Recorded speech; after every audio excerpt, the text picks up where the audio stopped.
game. Now we have our first batch of Mario Party Advanced minigames. Now going into this ranking, I had honestly thought this game would easily have the most minigames in the lower spots. But surprisingly, although they are a bit unorthodox for Mario Party standards, most of these are actually a lot of fun. With 42 of the 59 minigames being single player, these more so aim to be as easy to pick up and replayable as possible. Unfortunately, some of them are just sort of bland, so that leads us to our first minigame, Grab It. Run around diving to catch the most rabbits. One of Mario Party Advance's biggest strengths is how replayable its minigames are, and this just doesn't have that fun of a gameplay loop. Barrel Peril has you slowly making it to the end while avoiding chain chomps by hiding in your barrel. Just like the red light green light version of this in Mario Party 2, I just don't really care for it. In Bunny Belt, you press the combination of arrows and buttons as fast as you can 10 times in a row. Not really sure why you do this 10 times in a row instead of switching every turn, but this one just isn't that fun. Choose either water or chemicals in Pesticide. Although most of the Mario Party Advanced minigames are simpler in nature, this one kind of takes that and just makes it not that fun to play.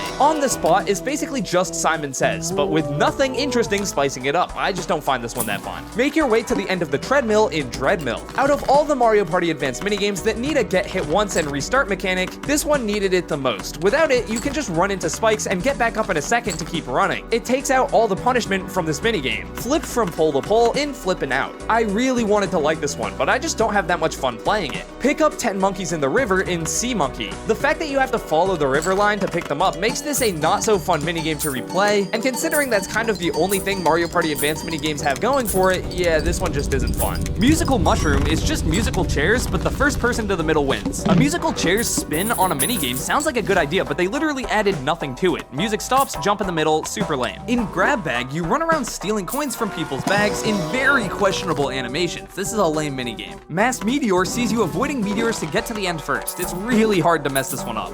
Raking 'em in would be just your average inoffensive minigame if it weren't for the absolutely awful controls. You press A to rake in mushrooms, and you will see them shift away from your rake even if you perfectly line it up. Maybe it's a skill issue, but I don't like this one. For easy pickings from Mario Party 7, you hit the rocks to get the most gems. 1v3 minigames, in my opinion, should be where the developers get to flex their creative muscle. I feel like there's a lot of cool ideas you could come up with for 1v3 minigames, and some of them are really great, ranked way later on in this video. This is not one of them though. It feels very much like a filler minigame. In Grabbing Gold, you grab coins with your basket. Again, a waste of a 1v3 minigame. In Key Poe, you get a key to the barrel at the end of the room. I guess it's a fine premise, but this ends in all of 3 seconds. Just a very odd, poorly made minigame. Jigsaw Jumble sees you pick up the right piece to the puzzle 5 times in a row. Again, great example of filler. In Whole Hogs, you hit the players with hammers before you score points. I do not like this one. In Peel Out, you go down a slide and hope you get the most bananas. These Donkey Kong minigames are exactly like coin minigames in my opinion. Usually not as fun as regular minigames and largely unnecessary, and feel like they're constricting the minigames to one specific style. Luckily, these only appeared in Mario Party 5 through 7 though. In Etch and Catch, you draw circles around the toad to score a point. I don't really get the point for this one being 2v2, because it causes this to be way too easy and not fun in the slightest. In Pound Peril, you have to ground pound the one random button out of the 12 first. Feels kinda like filler. MPIQ lets you get quizzed on random facts about the Mario Party games or Mario lore. It's a pretty lame idea with somehow even worse execution. Aster Road Rage is basically Subway Surfers but with asteroids, but hey, I kinda like Subway Surfers, but here the gameplay is just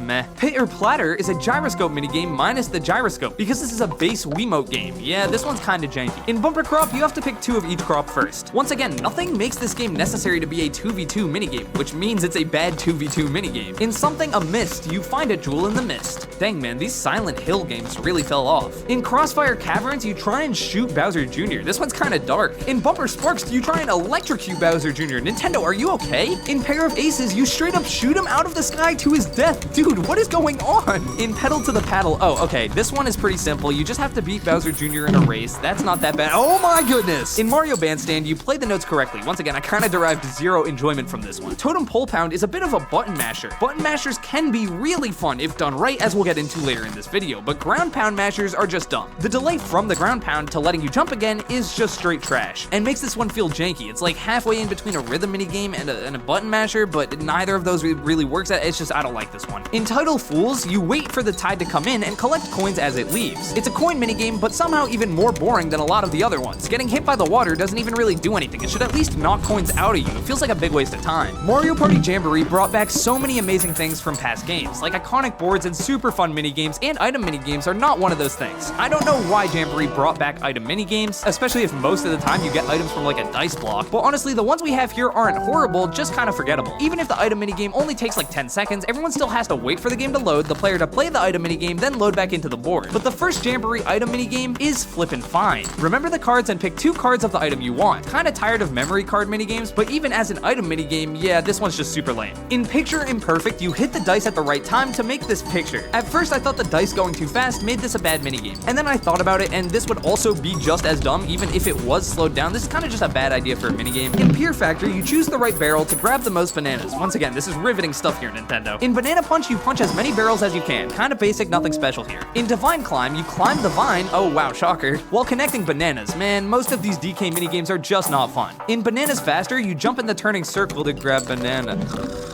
Oh, sorry, I fell asleep there. In Stump Change, you ride a barrel to grab bananas. At least this one goes by quick. In Pipe Maze, one player chooses a pipe for the coins to go down and the rest watch, trying not to cry their eyes out from boredom. In Ozone, you ground pound 3 O's in a row to win. That about sums it up. In Cosmic Coaster, you make it to the end first by avoiding the Bowser obstacles. This is a great minigame in theory, but oh my goodness, they messed this one up pretty bad. As you play, there are only 3 places where the Bowser obstacles spawn, but on the tracks, there are actually 4 spaces where you weave between. Not only does it make it super confusing when you hit the edge of an obstacle, but it also just makes it needlessly complicated. Pair that with the fact that it's hard to know where you are when you're in the front and you just have a horrifically botched minigame. Foul Play sees you trying to catch the chicken first. However, they took the horrible camera from Mario 64 and put it here. Straight up ruins this already mediocre minigame. In Slow Glide, you use the 3DS's gyro to go up or down to hit the balloons. With how creative some of the minigames get in Mario Party Island Tour, this one is just kinda lame. Maybe if everyone wasn't stuck in their own lane and you could bump into each other, it would be more fun, but as is, this one's just slow and uncreative. Merry-Go Chomp is another time-wasting RNG one. I hope I've been clear that these RNG minigames are everywhere on this ranking. Minigames in general shouldn't waste your time, but if there's literally no gameplay to speak of, then it really shouldn't waste your time. The only thing these RNG minigames could even have going for it is the presentation and efficiency. The presentation here is actually fun, with players slowly being eliminated by the Chain Chomps, but this just feels like a ripoff of Bowser's Big Blast, which is essentially the same thing as this, but with way more sauce, suspense, and it goes by much quicker. Shave off 80% of this minigame, and it honestly would have been great. Fish Sticks is just catching as many fish as you can using the rumble to help. Technically it's fine, but man, I just have no fun playing this one. Fladiator is your typical 1v3 survival minigame, but unfortunately in this one, it's way too easy for the guy on the ball. The movement isn't slow or punishing enough, and the players need to be sped up. Overall, it's a fine minigame, but because it's so unbalanced, it's rated pretty low. Slot a Whirl has you just land 3 keys on the slots. Gamblers, this one's for you. Everyone else, it's kinda boring. Speaking of gambling, we have now reached the gambling section of Mario Party Advance. And no, I am not kidding, as these minigames are literally labeled as gambling. You may think, alright, that's weird, but I'm sure the minigame is a fun twist rather than just straight up gambling, right?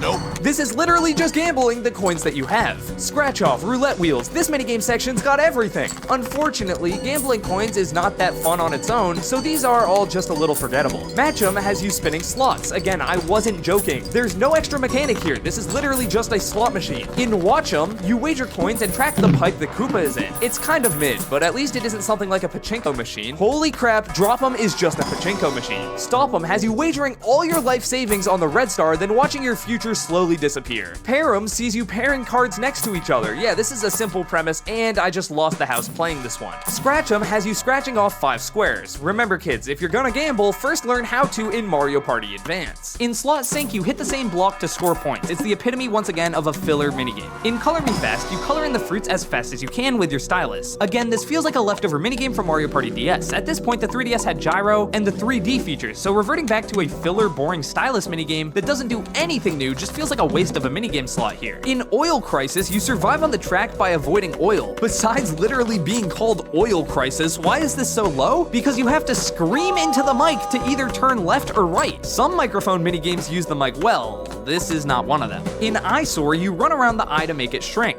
I hate this minigame. Haha, you see what I did there? I see myself. Okay, I'm done. I'm done. No, I'm actually done. In Running of the Bulb, you help the player with the bulb to the end of the level. Not really sure why we're all working together in a 4-player minigame, but regardless, it just goes on way too long and gets kind of boring. In Deep Sea Salvage, you move your submarine around to collect coins. It's a boring waste of